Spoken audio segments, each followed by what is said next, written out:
Adolf Hitler. Todos conhecemos esse homem maligno, a Segunda Guerra, o Holocausto, o bunker, o bigode. Mas se você pesquisar mais, tudo fica muito estranho.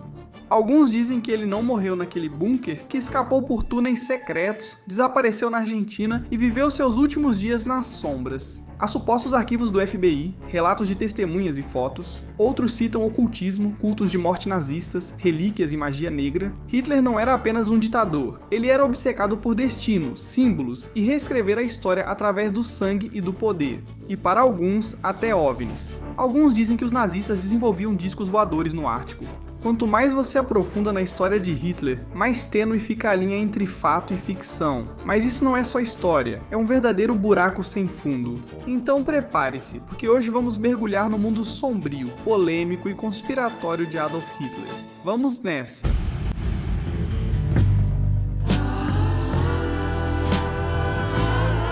Bem-vindos ao History Camp. Obrigado por virem à minha barraca. Este é o lugar onde, toda semana, vamos explorar as histórias mais interessantes, fascinantes e polêmicas das figuras e eventos mais marcantes de toda a história, de todos os tempos, para sempre. Meu nome é Mark Ganon e estou com meu amigo Gabriel Reis. Gabe, como você está? Certo, chega disso.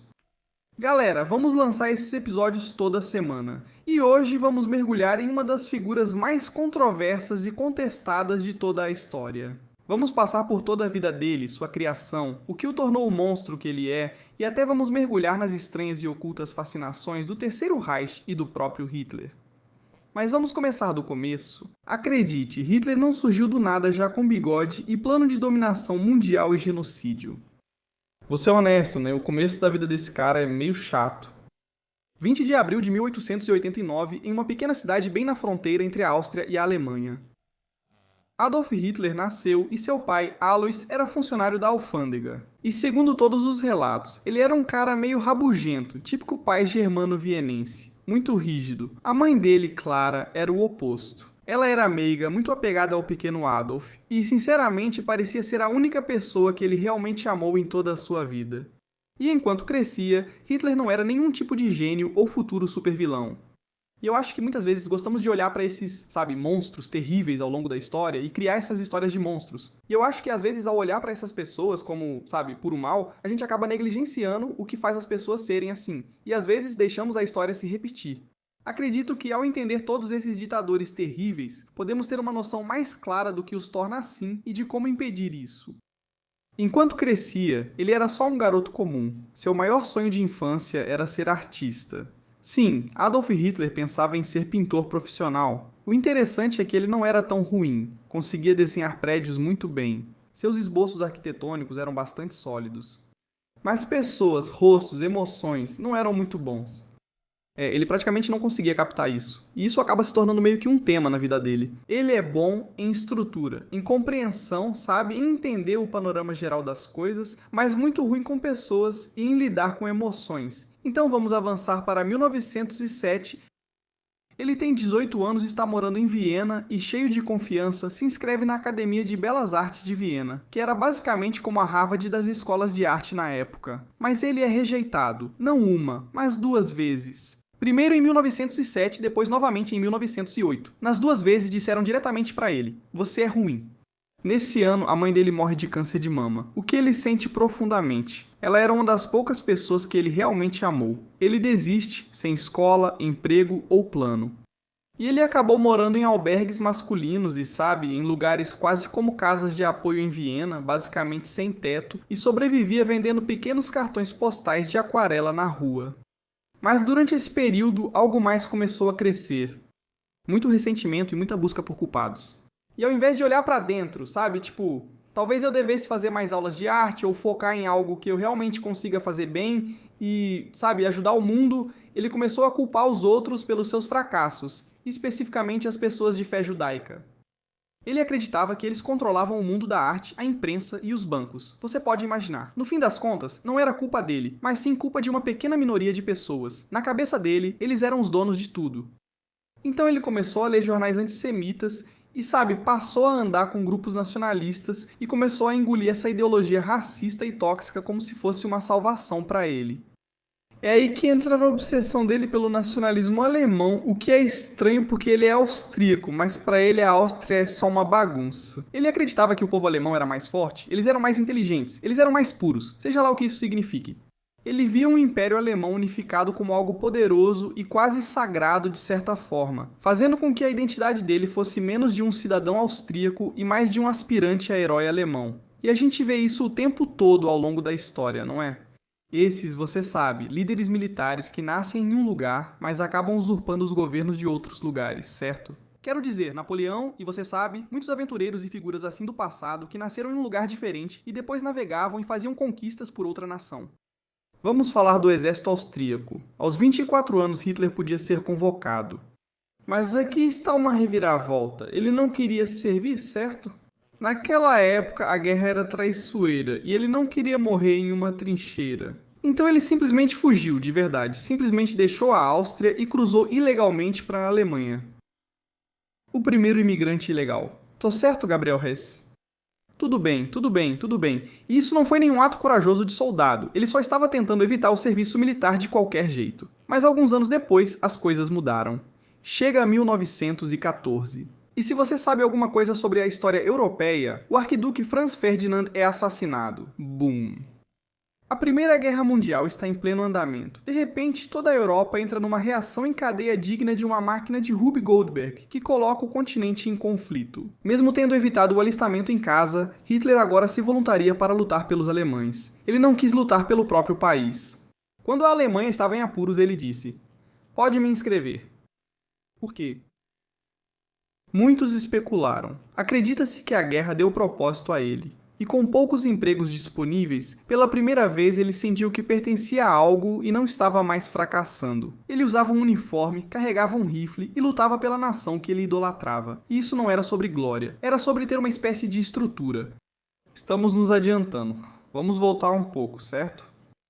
Temos um cara obcecado em virar artista. Ele fracassou, ficou emocionalmente destruído pela rejeição e perda da mãe, culpou judeus e elites pelos seus problemas, sem tentar resolvê-los. Vivia à beira da pobreza, começou a absorver essas ideias raciais perigosas e essas fantasias nacionalistas. E então deixa seu país para viver em outro que considerava superior. Então, nesse ponto, se você parar a linha do tempo aí, você só tem um cara amargo, irritado, com opiniões fortes e sem direção real, mas também tem os elementos básicos de algo perigoso, certo? Decepção, ressentimento e desejo de controle, tudo acumulado. O impressionante é como essa versão de Hitler quase desapareceu na história e virou apenas mais um artista fracassado. Ninguém lembraria dele. Ele seria um daqueles casos tristes de quem quase conseguiu, mas não chegou lá. Mas em vez disso, o mundo entrou em guerra e essa guerra deu a Hitler exatamente o que ele queria: propósito, poder e o bode expiatório perfeito para culpar todo mundo. Aqui a história realmente muda, porque depois disso ele para de pintar e deixa de ser sem teto. E ele começa realmente a fazer sua investida para dominar o mundo. Lembre-se, esse cara fugiu do alistamento na Áustria, mas quando a Alemanha declara guerra, ele participa. A Alemanha aceita, pois precisa de todos. Então pronto, Hitler entra para o exército da Baviera como soldado raso. Não como líder, nem como oficial de alta patente, ele é basicamente um soldado comum. E o trabalho dele é só ser mensageiro. Ele é tipo um mensageiro, o que já parece meio suspeito, né? Basicamente, ele tinha que levar mensagens de um lado para o outro entre as trincheiras e os postos de comando, enquanto bombas e balas, você sabe, estavam voando por todo lado. E lembre-se, nesse ponto, a guerra de trincheiras era o que dominava. E havia pouquíssimas maneiras de realmente transmitir mensagens de um lado para o outro, das linhas de frente até o centro de comando. Era necessário que pessoas levassem informações de um lado para o outro. Não era brincadeira, a guerra de trincheiras é brutal. Lama, sangue e pessoas esfaqueadas. É miserável. Hitler, aparentemente, gostava de ordem, regras e irmandade. Era algo que lhe dava estrutura e o fazia parte de um sistema.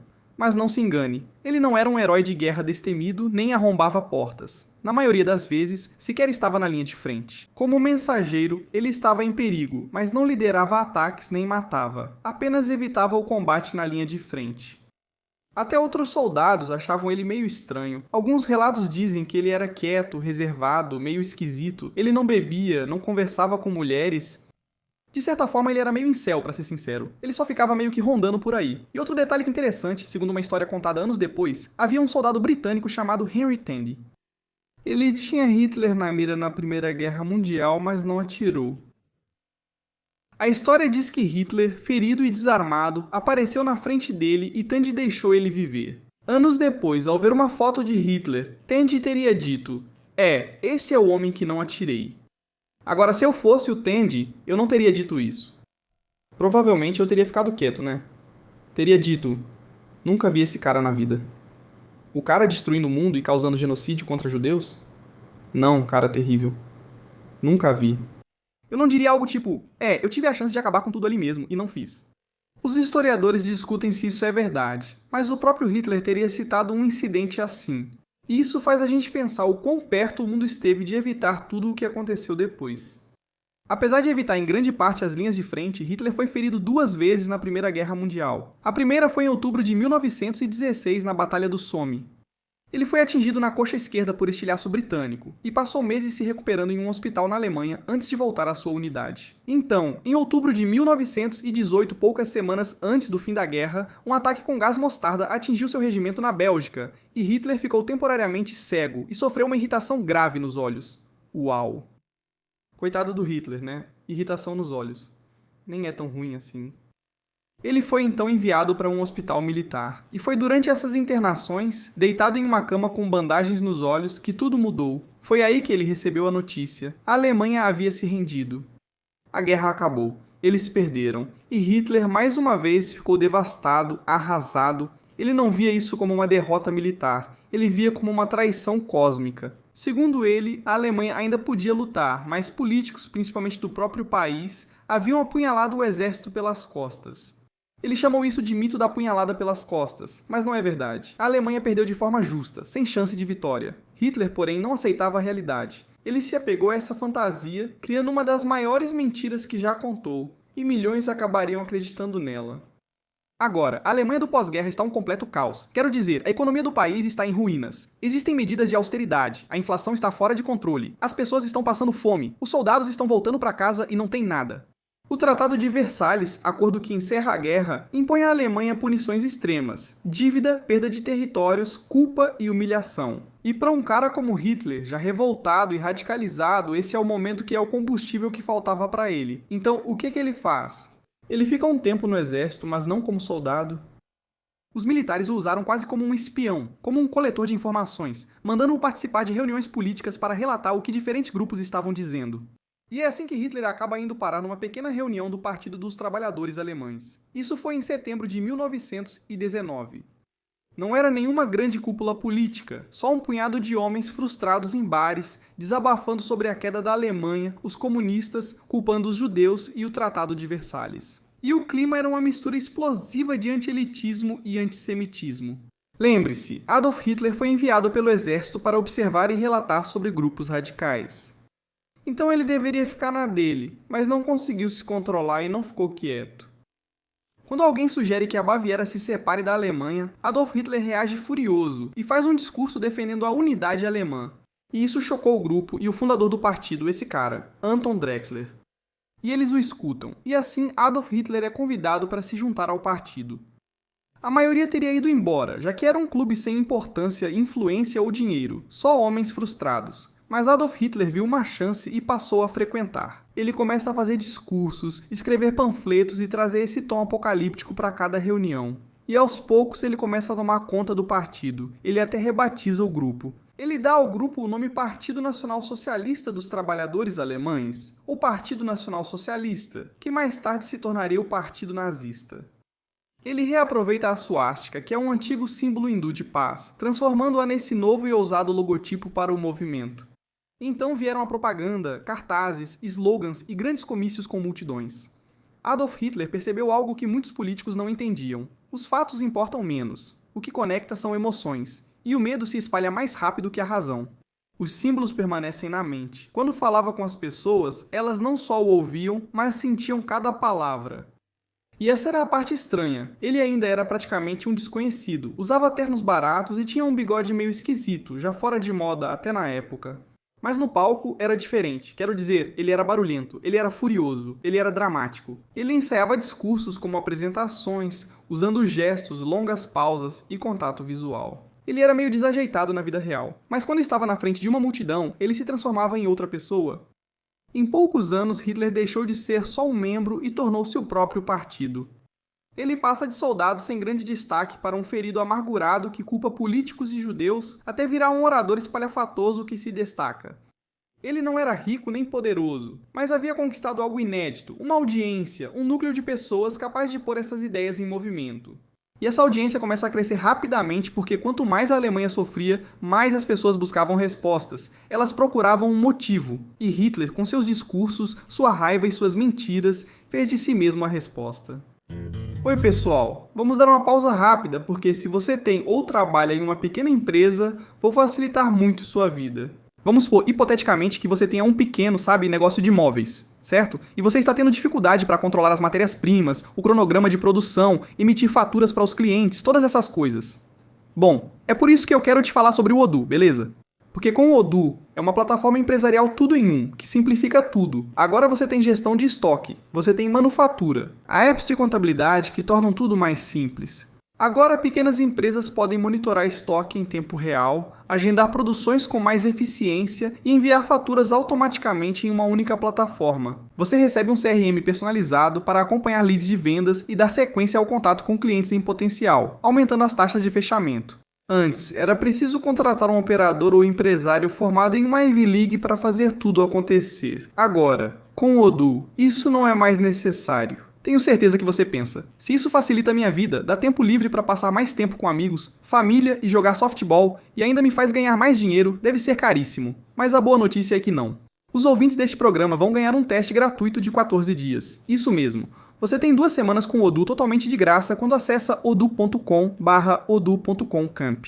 Isso mesmo, odoo.com. Use o código promocional CAMP e você vai ganhar 14 dias grátis só para experimentar. Veja se você gosta. Se não for para você, não tem problema. Tudo bem, mas o Odoo vai facilitar muito a sua vida. Tudo o que você precisa em um só lugar. Economize tempo, ganhe mais dinheiro. Agora vamos voltar ao programa.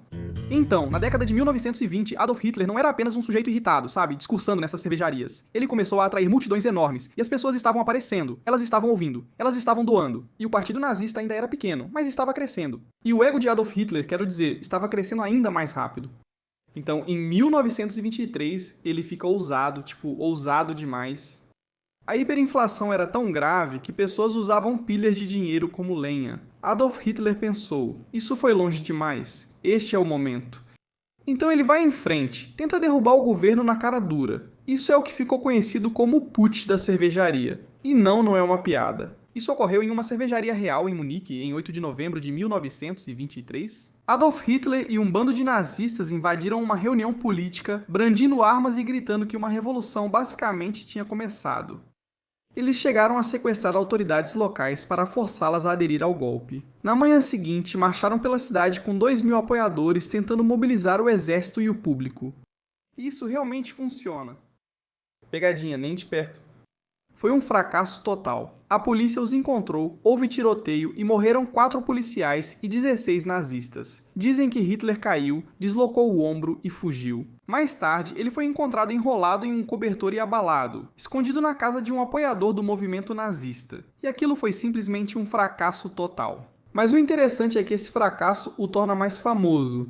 Em vez de ser executado por traição, o que era possível na Alemanha daquela época, ele vai a julgamento e recebe uma surpresa: os holofotes nacionais. Os jornais noticiaram tudo o que ele falou. Hitler encarou isso quase como uma turnê de imprensa. Ele fez longos discursos culpando o Tratado de Versalhes, as elites, judeus e o governo, nunca a si mesmo. De algum modo, o tribunal deu a ele uma sentença leve: 5 anos de prisão. E aqui está o detalhe: ele só cumpriu 9 meses. Nesse período na prisão, ele escreve um livro, um manifesto talvez. Você provavelmente já ouviu falar Mein Kampf. Isso se traduz como Minha Luta, e é meio confuso. Quero dizer, é parte autobiografia, parte manifesto político, parte esse desabafo descontrolado. Ele revela suas ideias distorcidas, superioridade racial, antissemitismo e a necessidade da Alemanha conquistar mais terras no leste.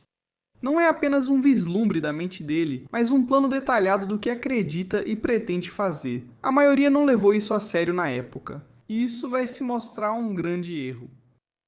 Ele escreveu isso com a ajuda de seu companheiro de cela, um amigo do partido chamado Rudolf Hess, ditando seus pensamentos enquanto andava de um lado para o outro. O livro não vende bem no início, mas ao chegar ao poder torna-se leitura obrigatória na Alemanha nazista.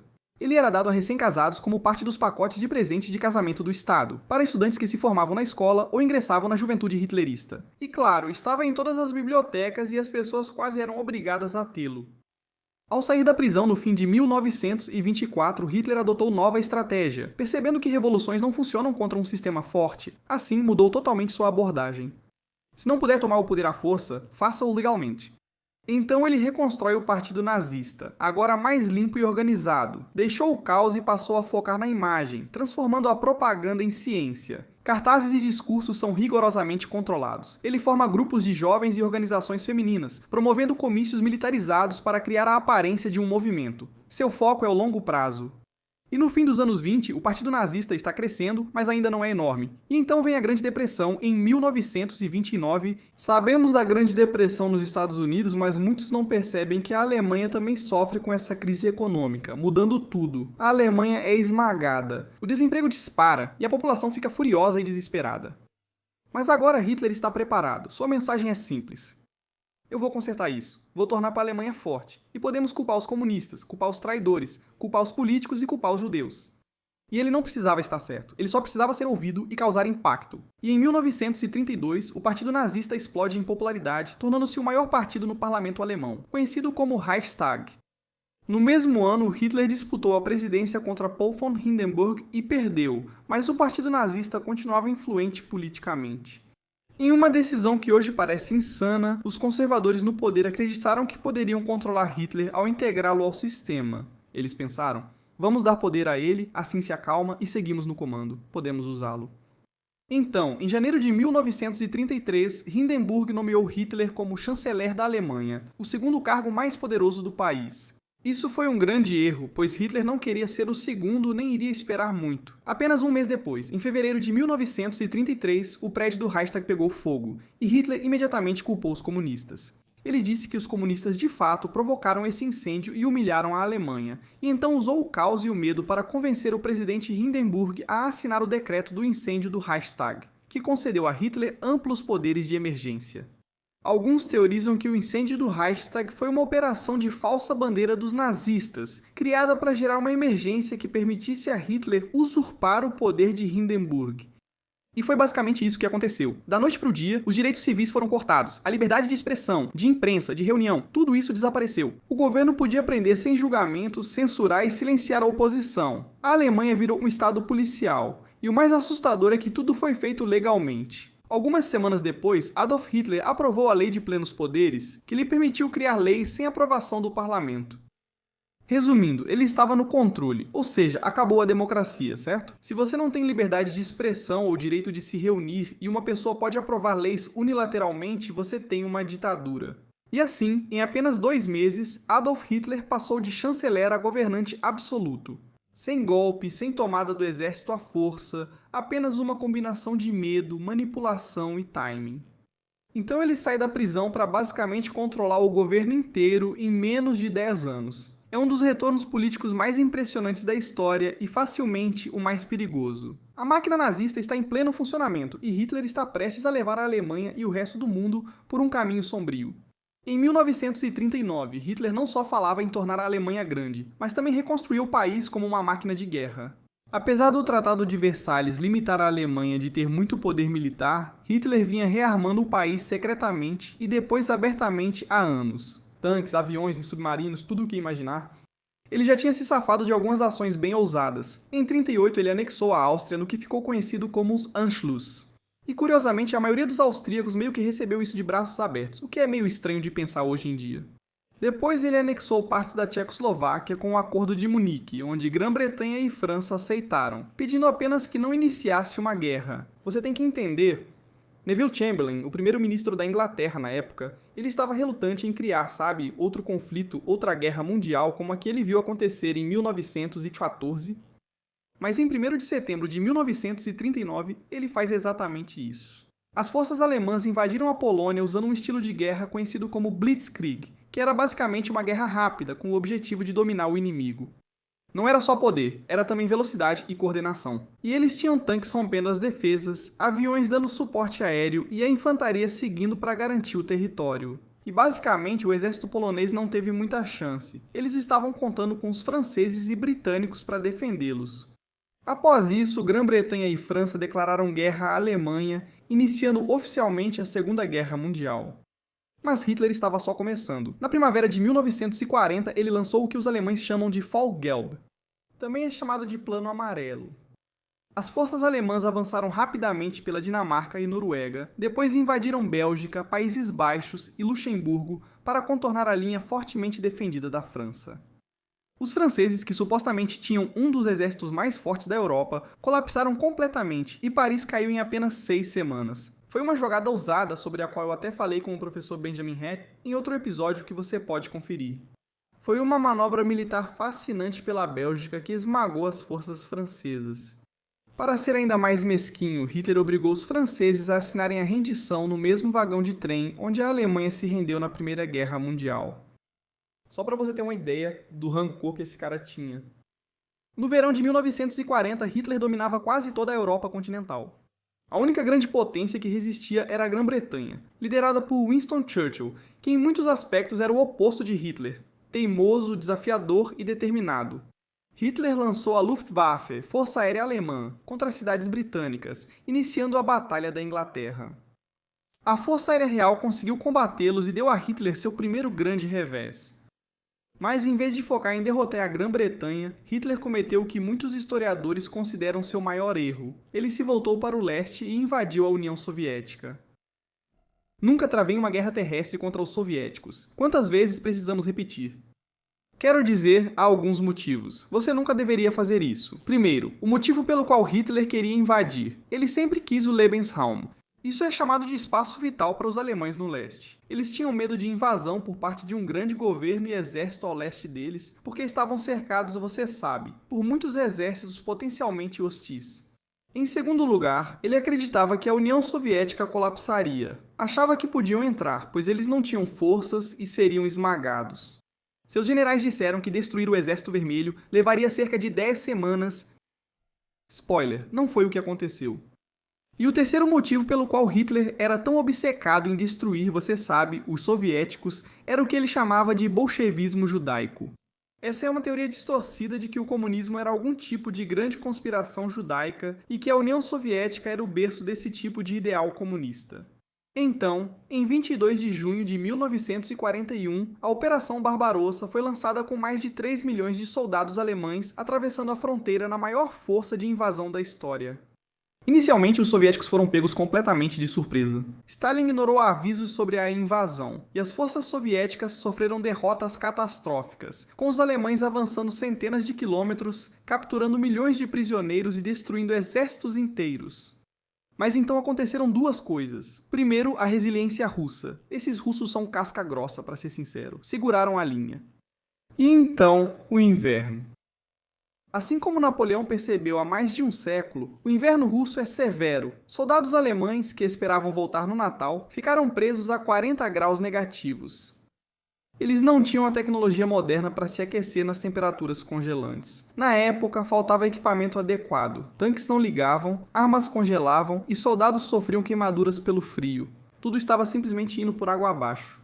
Enquanto isso, à medida que os alemães avançavam mais profundamente no território soviético, eles achavam que estavam prestes a conquistar uma vitória rápida, mas os soviéticos não estavam batendo em retirada. Estavam recuando de forma estratégica. Enquanto faziam isso, implementaram a tática da terra arrasada. Explodiram ferrovias, queimaram plantações e destruíram fábricas. Tudo que pudesse ser útil aos alemães. Cidades foram esvaziadas e queimadas. Não era só tática, era pessoal. Se os nazistas quisessem a terra, iriam congelar e passar fome. Quando tudo desmoronava na frente oriental, veio outra bomba, literalmente. 7 de dezembro de 1941, o Japão bombardeia Pearl Harbor, aviões voando, kamikazes, diretamente contra uma base militar, arrastando os Estados Unidos para a guerra. Você pensaria que Hitler aproveitaria para pausar e reavaliar, mas não. Em uma das decisões estratégicas mais burras da guerra, ele voluntariamente declarou guerra aos Estados Unidos alguns dias depois. Por quê? Porque ele presumiu que o Japão retribuiria declarando guerra à União Soviética, o que não aconteceu. Em vez disso, Hitler simplesmente entregou aos aliados uma superpotência com a maior capacidade industrial do mundo, oceanos de recursos e manufatura e, acima de tudo, liberdade. No final de 1941, Hitler não estava apenas preso pelo inverno russo. Agora ele está travando uma verdadeira guerra mundial contra as três nações aliadas mais poderosas: a Grã-Bretanha, os soviéticos e os Estados Unidos. E felizmente, como sabemos, isso não termina bem. Durante a Segunda Guerra Mundial na Europa, algo ainda mais sombrio ocorria longe das frentes de batalha, algo pouco conhecido mundialmente, que Hitler sugeria há anos sem que o mundo percebesse totalmente: genocídio. Sua retórica antissemita havia ido além da propaganda, e agora existia um plano para esse assassinato em massa. No início, os judeus foram isolados por meio de leis e exclusão social. As leis de Nuremberg retiraram a cidadania dos judeus alemães e proibiram que se casassem com não-judeus. Nos territórios ocupados, judeus eram obrigados a usar estrelas de Davi amarelas para fácil identificação. Seus empregos, casas e direitos foram retirados e muitos foram forçados a viver em guetos. É basicamente um local onde mantinham essas pessoas, como uma prisão a céu aberto e selada, em áreas urbanas superlotadas. O gueto de Varsóvia é um dos mais famosos. E nesses guetos, a fome, doenças e o desespero eram predominantes. Mas com o avanço da guerra, a política nazista também se intensificou. Em 1941, esquadrões móveis de extermínio conhecidos como Einsatzgruppen acompanhavam o exército alemão no leste europeu. Eles reuniam judeus, comunistas, povo roma e outros que consideravam indesejáveis, levavam essas pessoas para florestas ou campos e simplesmente as executavam em massa. Quero dizer, muitas vezes forçando essas pessoas a cavarem suas próprias covas. Em Babi Yar, um desfiladeiro perto de Kiev, mais de 33 mil judeus foram assassinados em apenas 2 dias. Mas até isso, para o sádico Hitler, era considerado lento demais. Então, em janeiro de 1942, altos oficiais nazistas se reuniram em uma mansão nos arredores de Berlim para o que ficaria conhecido como a Conferência de Wannsee, onde formalizaram a solução final para a questão judaica, um plano para exterminar efetivamente todos os judeus da Europa. Isso levou à construção de campos de extermínio, não campos de trabalho, não prisões, mas instalações construídas especificamente para matar pessoas de forma eficiente e em grande escala. Quero dizer, Auschwitz, Treblinka, Chelmno, Majdanek, esses foram os epicentros do genocídio. E aqui está como geralmente acontecia. Os judeus e outros indesejáveis eram colocados em vagões de gado, sem comida, sem água e transportados de trem para esses campos. Ao chegar, médicos e guardas nazistas separavam as pessoas, uma para os aptos ao trabalho, geralmente homens jovens, e outra para mulheres, crianças, idosos e doentes. A maioria da segunda fila, geralmente 80% ou mais, era enviada direto para as câmaras de gás, disfarçadas de chuveiros, sem saber que iam morrer. Nas câmaras, o Zyklon B, pesticida à base de cianeto, era liberado, causando sufocamento nas vítimas. E então os corpos eram arrastados para fora e seus dentes de ouro eram removidos, os pertences pessoais eram separados como sucata industrial e os corpos eram então queimados em crematórios ou nessas valas comuns. Os poupados eram forçados a trabalhar sob condições brutais e frequentemente letais. Enquanto muitos morriam de fome, espancamentos ou exaustão, experimentos médicos também eram realizados nos prisioneiros, especialmente em gêmeos e crianças, pelos chamados médicos, como Joseph Mengele, que sinceramente é tão perverso e vil que talvez precise de uma análise só para ele. Após a libertação dos campos, 6 milhões de judeus, ou 2/3 da população judaica europeia, haviam sido mortos. Mas eles não foram os únicos. Os nazistas também perseguiram os Roma ou ciganos, pessoas com deficiência, homossexuais, testemunhas de Jeová, prisioneiros de guerra soviéticos e milhões de poloneses e eslavos como parte de sua campanha mais ampla de limpeza racial ariana. Isso não foi aleatório. Não foi apenas uma parte da guerra. Foi um sistema calculado de extermínio, planejado, aprovado e executado por um Estado moderno. O Holocausto não foi apenas um dos maiores crimes da história, mas um alerta sobre o perigo da ideologia aliada ao poder e à indiferença. E em 1942 e 43, o rumo da Segunda Guerra Mundial havia mudado, e não a favor de Hitler. O que antes era uma conquista impulsionada pela Blitzkrieg se tornou um colapso lento e desgastante em todas as frentes. O ponto de virada veio na Batalha de Stalingrado, onde o 6º Exército Alemão foi cercado, isolado e, por fim, destruído, perdendo quase 2 milhões de soldados na batalha. Após sua derrota em Stalingrado, os alemães lançaram a Operação Cidadela, Um ataque maciço com o objetivo de cercar e isolar essas áreas da linha de frente controladas pelos soviéticos ao redor de Kursk. Os soviéticos previram isso e construíram linhas defensivas profundas. Eles colocaram mais de 500 mil minas e prepararam camada após camada de trincheiras, bunkers e armadilhas antitanque. E em julho de 1943, a história testemunhou a maior batalha de tanques já travada, a Batalha de Kursk. Os alemães não romperam as linhas, e a vitória soviética marcou um retrocesso irreversível do nazismo no leste. Enquanto isso, os aliados levavam a guerra à Alemanha pelo ar. Uma campanha de bombardeio estratégico arrasou cidades inteiras, destruiu fábricas e casas das pessoas. No Atlântico, os submarinos alemães estavam sendo caçados e afundados em grande número. Então, em 6 de junho de 1944, veio o dia D.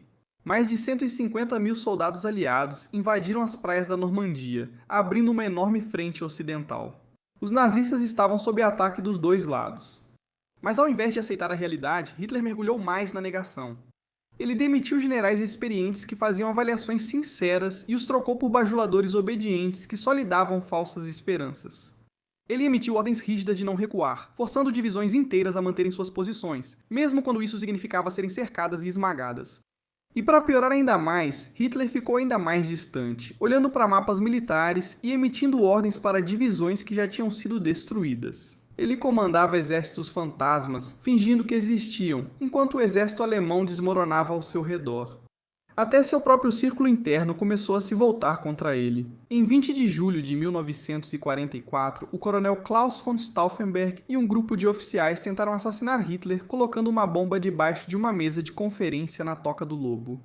O plano quase teve sucesso, mas uma perna de mesa de madeira protegeu Hitler da explosão. E ele sobreviveu por pouco, e sua retaliação foi brutal. Cerca de 5 mil pessoas foram presas, julgadas e executadas após o atentado. Dizem que alguns foram até enforcados com fio de piano e suas mortes foram filmadas para exibição pessoal de Hitler. Mas essas fitas nunca foram recuperadas, então ninguém tem certeza absoluta. Em 1945, a guerra já estava perdida. Tropas soviéticas avançavam pelo leste, capturando Budapeste, Viena e chegando perto de Berlim.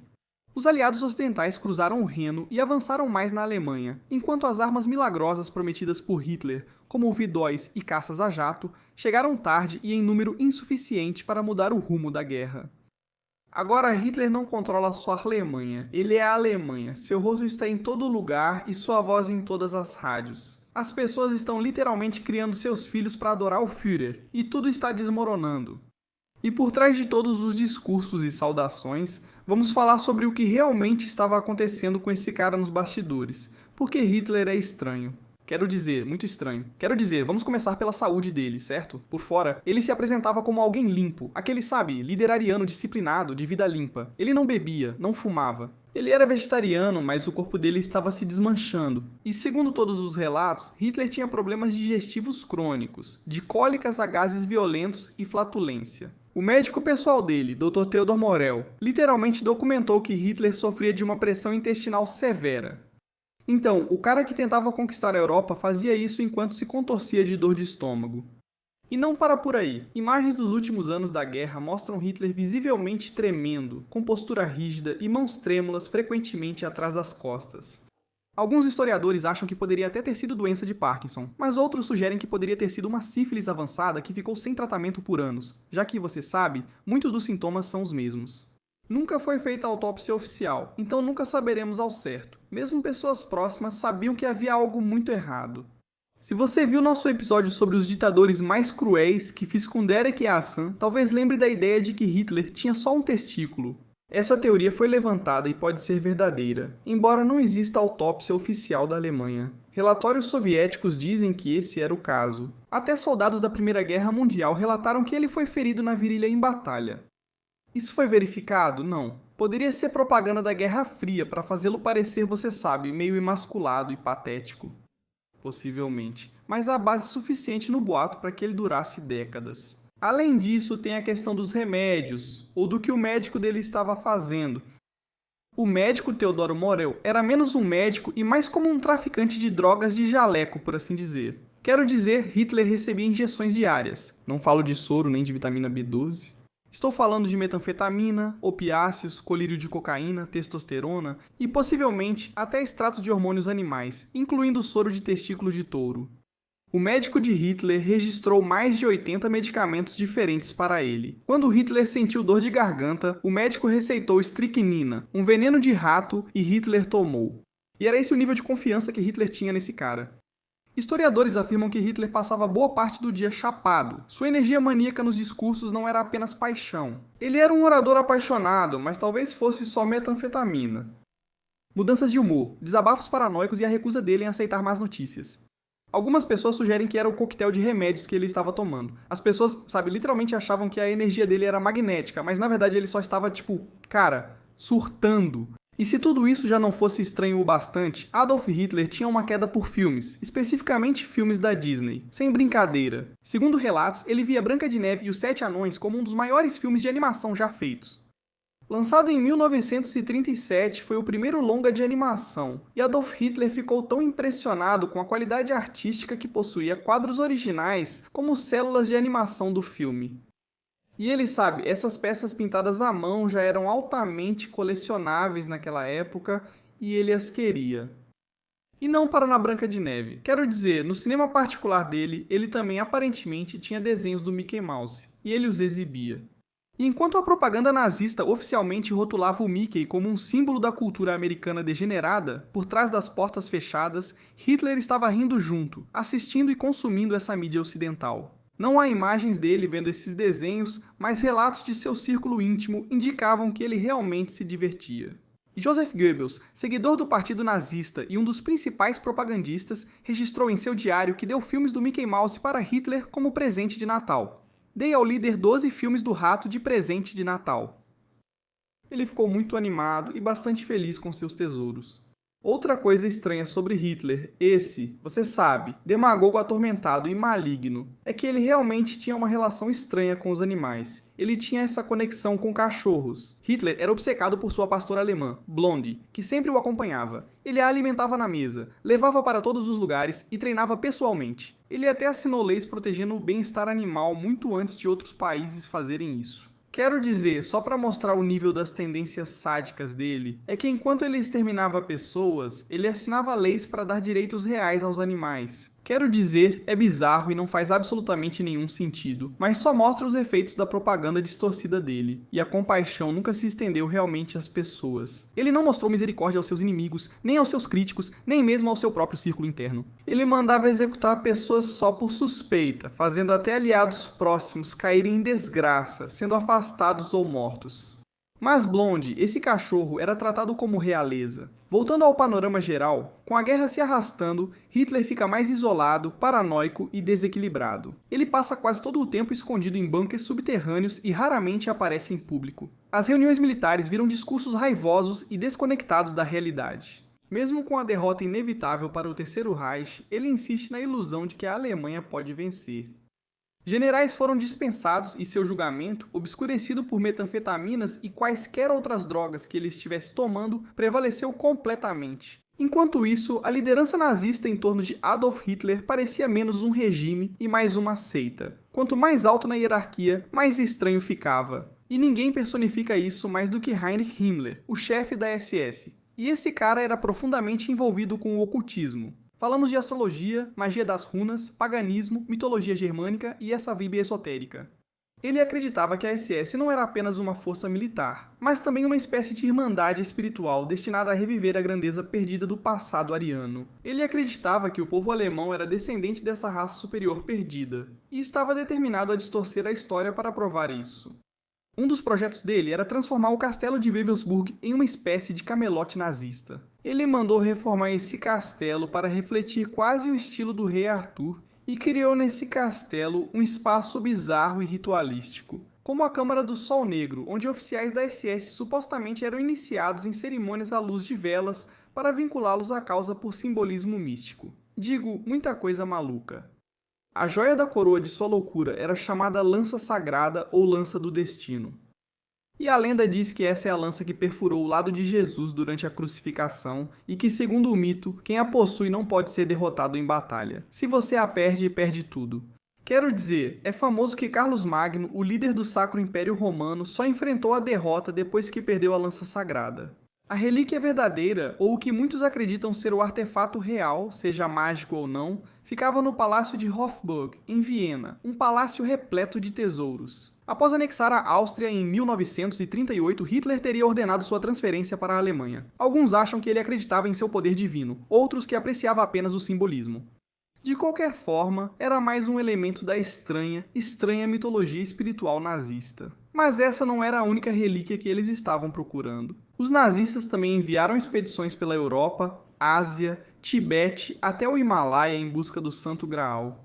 Sim, esse é um mito antigo de verdade que remonta à época de Cristo. É conhecido como o cálice do qual Cristo bebeu na última ceia. Himmler acreditava que, se o encontrassem, isso provaria sua missão sagrada e lhes daria poder eterno dos deuses, conhecimento ou validação ariana. Depende da versão do mito que você segue.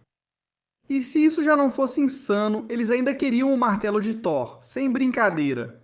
Há discussões reais de que Himmler acreditava que o martelo de Thor era um martelo de verdade que continha esse poder desconhecido. Ele acreditava que a mitologia nórdica não era um mito e que os nórdicos eram a civilização ariana perdida. E na cabeça dele, Thor era esse grande guerreiro ariano antigo e que o martelo dele era uma arma de verdade. Eles até tentaram reconstruir armas, uniformes e tradições germânicas antigas com base nesses mitos. Então é isso. Enquanto os aliados se preparavam para o dia D e os tanques de Stalin avançavam rapidamente, Himmler tinha um monte de caras fazendo RPG ao vivo, você sabe, de capuz e acendendo tochas para realizar essas cerimônias estranhas. Hoje é fácil rir disso, mas eles levavam muito a sério. Para Hitler e sua alta cúpula, isso era coisa séria, embora haja relatos de que o próprio Hitler já estivesse meio cansado disso. Ele realmente não parecia estar tão envolvido com essas coisas ocultas no final da vida dele. Mas Himmler e algumas pessoas ao redor dele consultavam muito seus astrólogos e buscavam esse poder cósmico místico. Agora, antes de entrarmos na morte de Hitler, há mais uma conspiração que não poderíamos deixar de mencionar, sabe? Já que isso é, você sabe, o History Camp. Já que isso é o History Camp, certo? Temos que mergulhar nisso. Mesmo com a vida real de Hitler já sendo bizarra, teorias da conspiração vão além. Alguns afirmam isso, mas é uma teoria marginal na qual não acredito, embora exista. Alguns dizem que Hitler tinha ligações e interesse por extraterrestres. Segundo essas teorias, os nazistas tentavam fazer engenharia reversa em tecnologia de OVNIs supostamente recuperada de civilizações antigas. É aqui que encontramos as naves Raambu e Vril. São enormes máquinas voadoras em forma de disco, movidas pela energia Vril. Se você tiver mais interesse em Vril e na sociedade Vril, posso explicar um pouco, mas já fiz alguns episódios sobre isso com o Dr. Eric Kirlander, lá na Universidade de Stetson, que tem uma pesquisa extensa sobre todos os ideais esotéricos defendidos pelos nazistas nessa época. Mas, resumidamente, acreditava-se que o Vril era uma força cósmica ilimitada, como uma eletricidade espiritual. Você pode pensar nisso quase como o Xi, nas culturas orientais.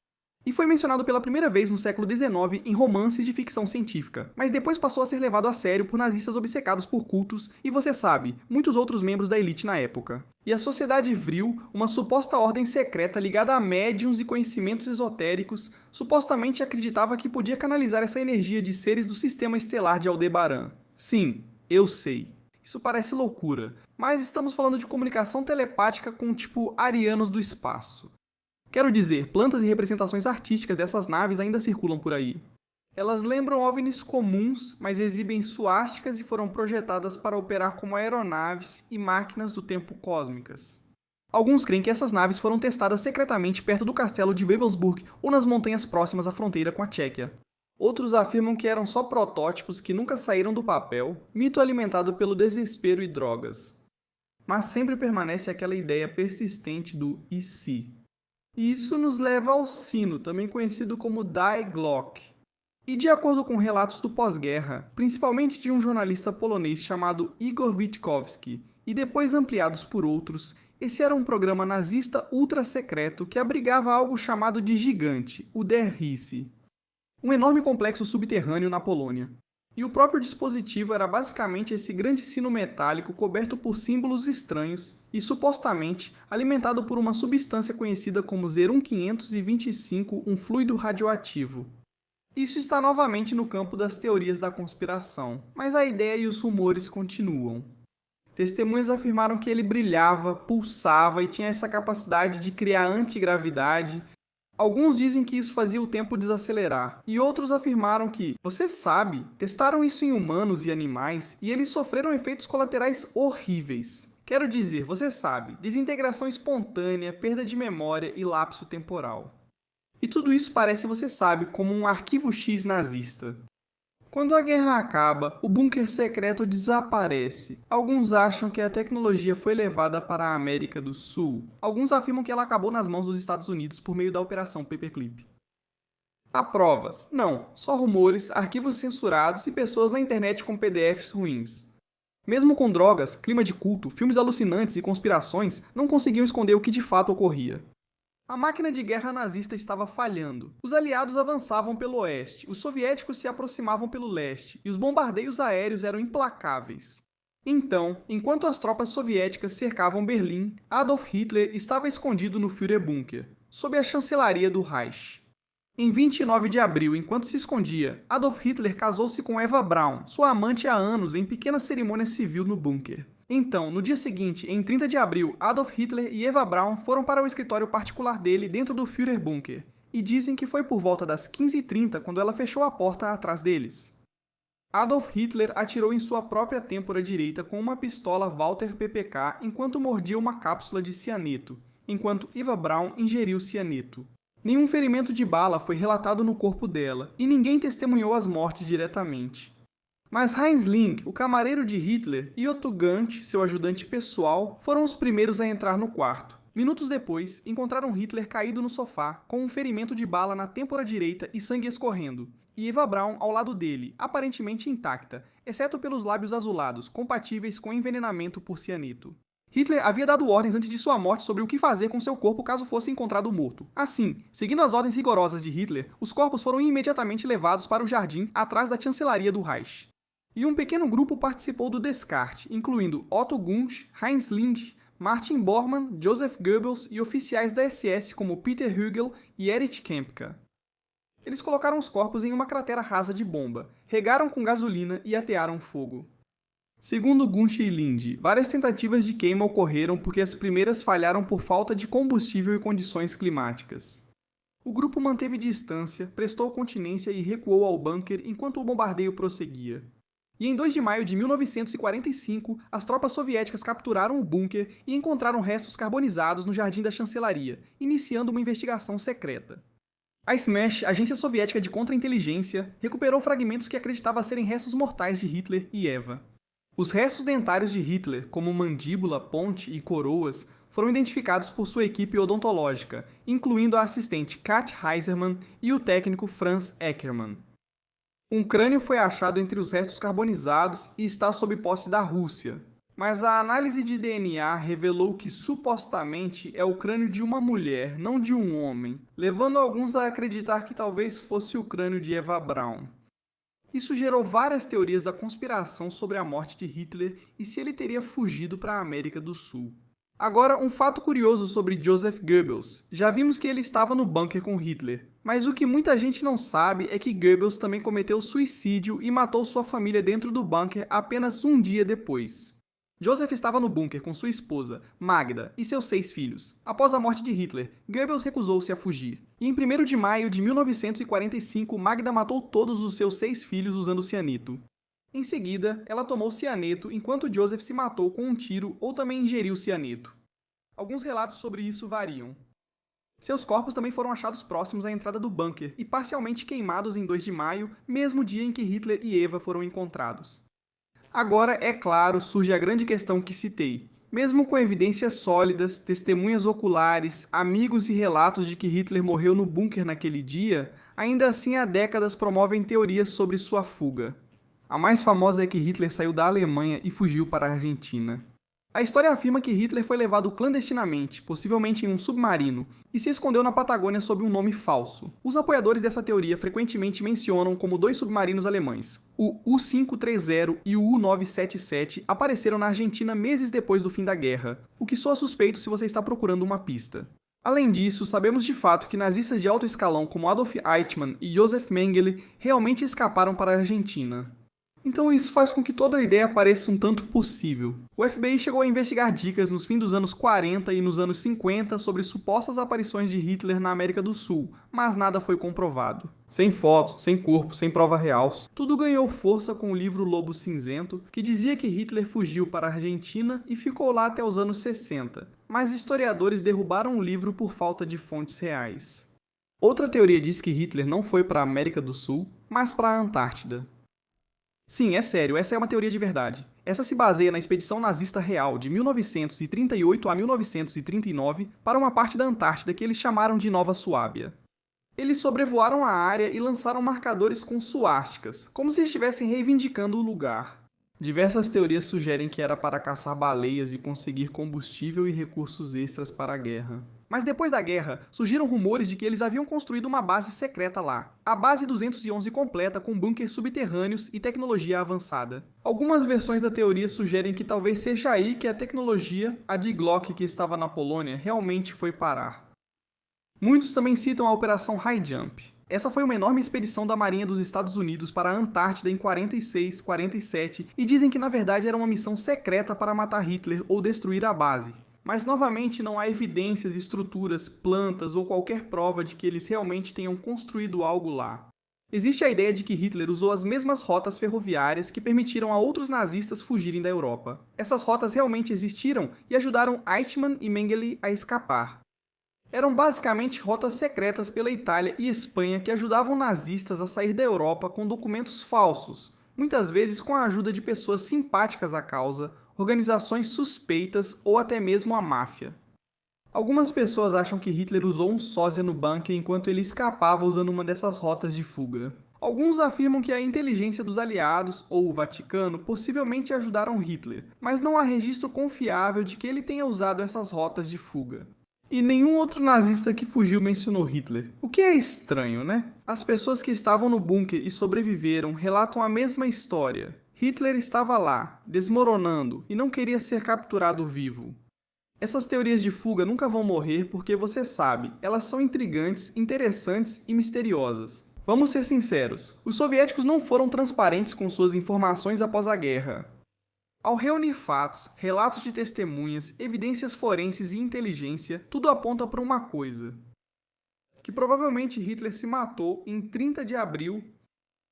Mas quem sabe, talvez o crânio que foi analisado e que os soviéticos tinham fosse de Eva Braun. Talvez Hitler realmente tenha escapado. Eu não sei, para ser honesto, sou um pouco cético. Então, olha, talvez eu esteja completamente errado. Talvez ele ainda esteja por aí em algum lugar. Talvez ele esteja relaxando na Argentina com, você sabe, um monte de alienígenas nazistas. Quem pode realmente dizer? Eu adoraria saber o que vocês acham. Deixem um comentário. Ele realmente morreu ou está em algum lugar nas profundezas da Patagônia? E pessoal, essa é a história mórbida e distorcida da vida de Adolf Hitler.